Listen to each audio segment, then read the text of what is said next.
I was born in North Carlton, a suburb of Melbourne. I had a very privileged life. I feel like I've been blessed.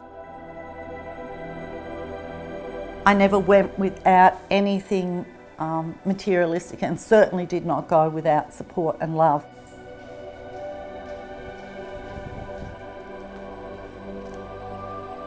Study actually was quite easy for me, so I ended up volunteering at a hospital.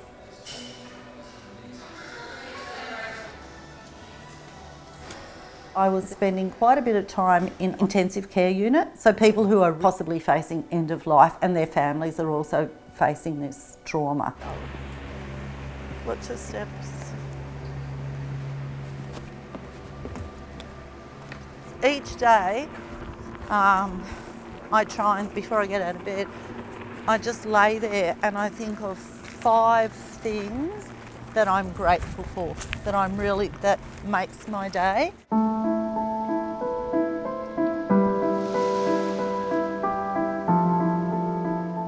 I was sitting with one of my private patients in day oncology one day, and there was a young mum and she had 3 children.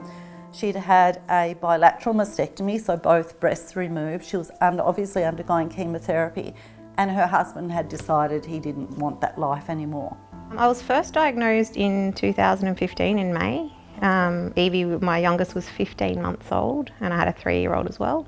I physically felt better than I had in a couple of years. I'd lost all my pregnancy weight, I was at the gym, I was fit. So then I came home and I thought about things, and I thought, look, you know, I've had this privileged life. I now want to give back. So then I established Boob Buddies. Just because of what you hear in the media and whatever, I thought everyone survives breast cancer now. My nana passed away from this illness when I was 3, so 32 years later, the statistics are still the same. Yeah. March of 2017, they said to me, well, you're fine, off you go basically. But I went back to my GP and I just said, something is not right. So she sent me off for a bone scan, and that's when they found the bone mets. Okay. Yeah. And said, you've got 2 to 5 years to live and there's not a lot we can do for you. Do you find that since you've acknowledged how precious time is, you make more of an effort to do things? Yes, definitely. Meeting you was like, it was like a breath of fresh air. It was like someone to listen to me. I felt validated. I felt like the things I was worried about weren't insignificant. For someone who's diagnosed with breast cancer, it's off to your surgeon or provide chemotherapy first. This is normally followed by a period of radiation. And that's pretty much it. No one actually addresses the implications of the emotional well-being. How important do you place your emotional well-being in your healing process? It's probably as important, if not more important, than the physical.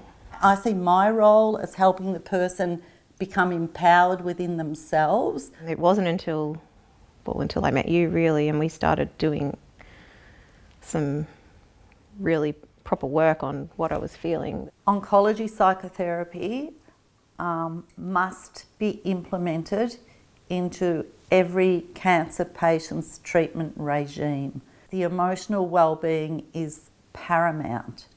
I think Boob Buddies should be something that's offered to people when they're first diagnosed. I think if I had had this support first time round, I probably would have definitely coped a lot better emotionally, and maybe, who knows, it would have helped a huge amount though. I focus on existential phenomenology, which means there are givens in life from which we can't escape. Time and temporality, like we're all going to die. Relationship is massive, and choice.